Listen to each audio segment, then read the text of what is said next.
last section, you learned how the forces of liberalism and nationalism led to changes and revolutions in Europe in the first half of the 19th century. In this section, you'll learn how nationalism contributed to the unification of Germany and Italy. You also learn how divisions over slavery and other issues threatened national unity in the United States and led to the U.S. Civil War. Breakdown of the Concert of Europe. The revolutions of 1848 had not achieved unification in Germany and Italy. By 1871, however, both Germany and Italy would be unified. The changes that made this possible began with the Crimean War. This war was the result of conflicts between Russia and the Ottoman Empire.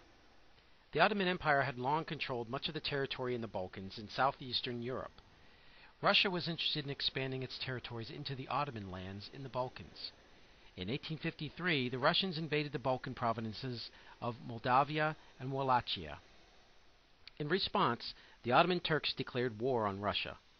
Great Britain and France also declared war on Russia because they were afraid that Russia would gain control of this area. The Crimean War was poorly planned and poorly fought. Heavy losses caused the Russians to seek peace. By the Treaty of Paris in 1856, Russia agreed to allow Moldavia and Wallachia to be placed under the protection of all the great powers. The Crimean War destroyed the concert of Europe. Austria and Russia became enemies, because Austria had its own interest in the Balkans and had refused to support Russia in the war. Russia withdrew from European affairs for 20 years. Austria was now without friends among the great powers. This new situation opened the door for the reunification of Italy and Germany.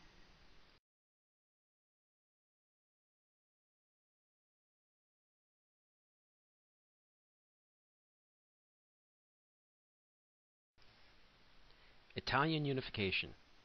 After the failure of the Revolution of 1848, people began to look to the North Italian state of Piedmont for leadership in achieving the unification of Italy. The ruler of the Kingdom of Piedmont was King Victor Emmanuel II. The king named Camillo di Cavour his prime minister in 1852. Cavour knew that Piedmont's army was not strong enough to defeat the Austrians. He would need help, so he made an alliance with the French Emperor Louis Napoleon. He then provoked the Austrians into invading Piedmont in 1859. The final result of this conflict was a peace settlement that gave the French Nice and Savoy. Cavour was promised Nice and Savoy to the French for making the alliance. Lombardy was given to Piedmont, but Venetia was still controlled by Austria. Cavour's success caused nationalists in some other northern Italian states, such as Parma, Modena, and Tuscany, to overthrow their governments and join the states to Piedmont. In southern Italy, Giuseppe Garibaldi, an Italian patriot, raised an army of 1,000 volunteers. They were called Red Shirts because of the color of their uniforms. Garibaldi's forces landed in Sicily, which was ruled by France. By the end of July 1860, they controlled most of the island. In August, they crossed over to the mainland and marched up the Italian peninsula. Naples, which was ruled by France, fell in early September. Garibaldi turned over his conquest to Piedmont. On July 17, 1861, a new kingdom of Italy was proclaimed under King Victor Emmanuel II. But the task of Italian unification was not yet complete, because Venetia was still held by Austria and Rome was under the control of the Pope. The Italians gained control of Venetia as a result of the Austro-Persian War of 1866. The Kingdom of Italy was an ally of Prussia in the war. Prussia won the war and gave Venetia to the Italians. In 1870, under the Franco-Prussian War, French troops withdrew from Rome. Their withdrawal made it possible for the Italian army to annex Rome on September 20, 1870. Rome then became the capital of the United Italian State.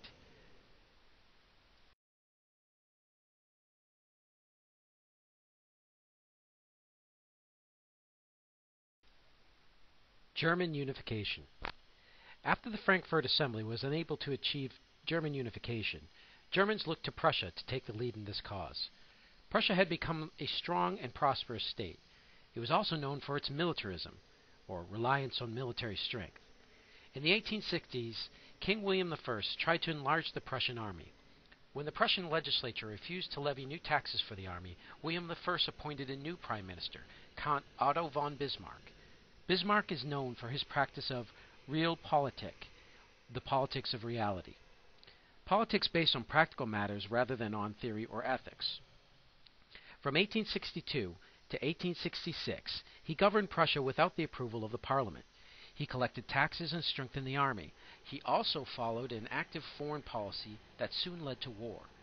Bismarck created friction with the Austrians and forced them into a war on June 14, 1866. The Austrians were no match for the Prussian army and were defeated on July 3rd. Prussia now organized the German states north of the Main River into a northern German confederation. The southern German states were largely Catholic and feared Prussia, but they also feared the French and agreed to sign military alliances with Prussia for protection against the French. In 1870, Prussia and France came into conflict because a relative of the Prussian king was a candidate for the throne of Spain. Bismarck took advantage of the misunderstandings between the French and the Prussians and pushed the French into declaring war on Prussia on July 15, 1870. This conflict was called the Franco-Prussian War. The French were no match for the Prussian army. The southern German states also joined the war effort against the French. On September 2, 1870, an entire French army and the French ruler Napoleon III were captured. France surrendered on January 28, 1871. France had to pay 5 billion francs, about $1 billion, and gave up the provinces of Alsace and Lorraine to the new German state. Even before the war ended, the southern German states had agreed to enter the North German Confederation. On January 18, 1871, William I of Prussia was proclaimed Kaiser, or Emperor, of the Second German Empire. German unity had been achieved. With its industrial resources and military might, this new German state became the strongest power on the European continent.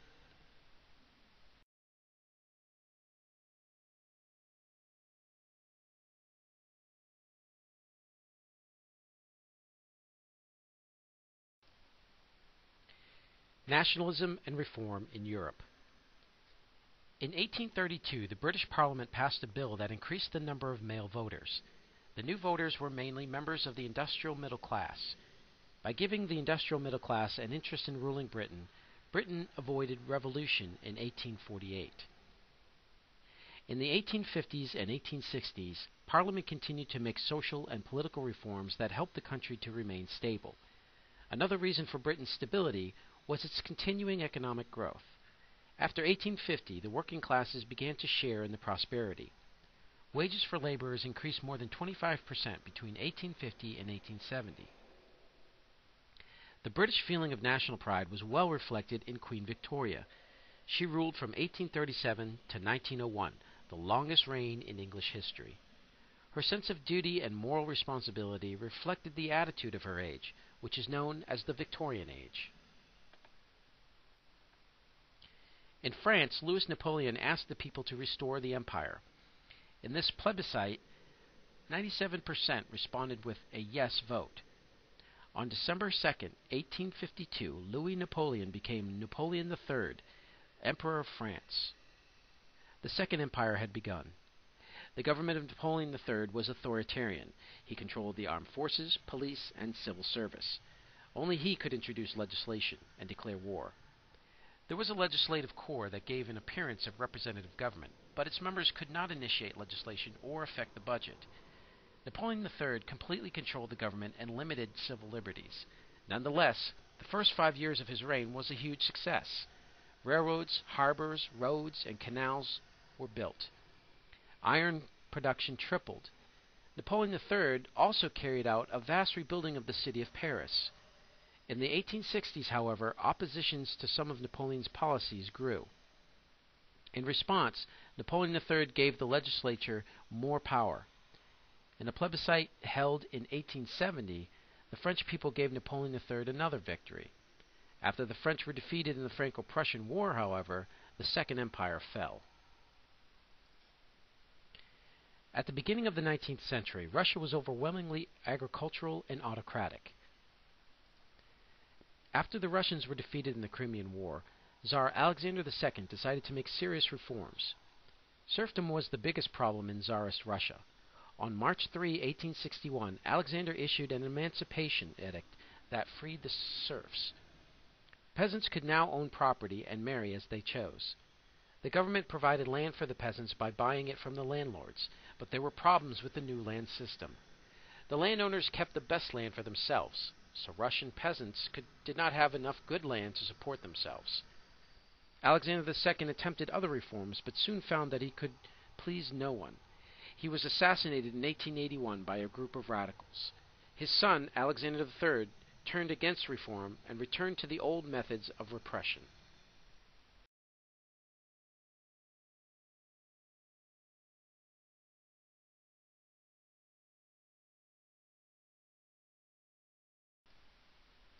Nationalism in the United States. In the United States, two factions fought over the division of power in the new government. The Federalists favored a strong central government. The Republicans wanted the federal government to be subordinate to the state governments. These early divisions ended with the War of 1812. There was a surge of national feeling. The election of Andrew Jackson as president in 1828 opened a new era in American politics. Property qualifications for voting had been dropped. The right to vote was extended to all adult white males. By the mid-19th century, national unity was again an issue. Slavery had become a threat to that unity. The economy in the southern states was based on growing cotton on plantations using slave labor. At the same time, abolitionism, a movement to end slavery, arose in the North. Abolitionists changed the Southern way of life. As options over slavery grew more divided, compromise became less possible. After Abraham Lincoln was elected president in 1860, a South Carolina convention voted to secede or withdraw from the United States. In February 1861, 6 more southern states did the same. A rival nation, the Confederate States of America, was formed. In April, fighting erupted between North and South, the Union and the Confederacy. The American Civil War lasted from 1861 to 1865. It was an extremely bloody war. The Union had more men and resources and gradually wore down the Confederacy. On April 1, 1863, Abraham Lincoln's Emancipation Proclamation declared that most of the nation's slaves were forever free. The Confederate forces finally surrendered on April 9, 1865. National unity had prevailed in the United States.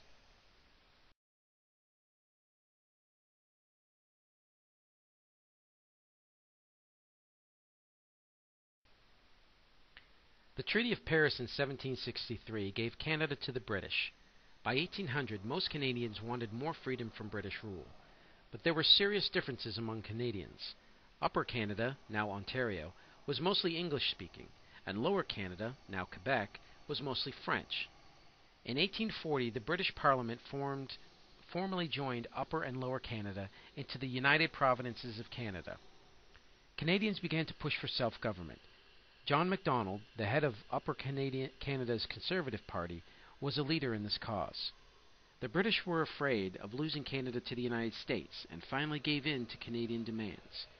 In 1867, Parliament passed the British North American Act. This act established a Canadian nation, the Dominion of Canada. It had its own constitution, and John Macdonald became the first Prime Minister. Canada now had a parliamentary system and ruled itself, but foreign affairs were still in the hands of the British government.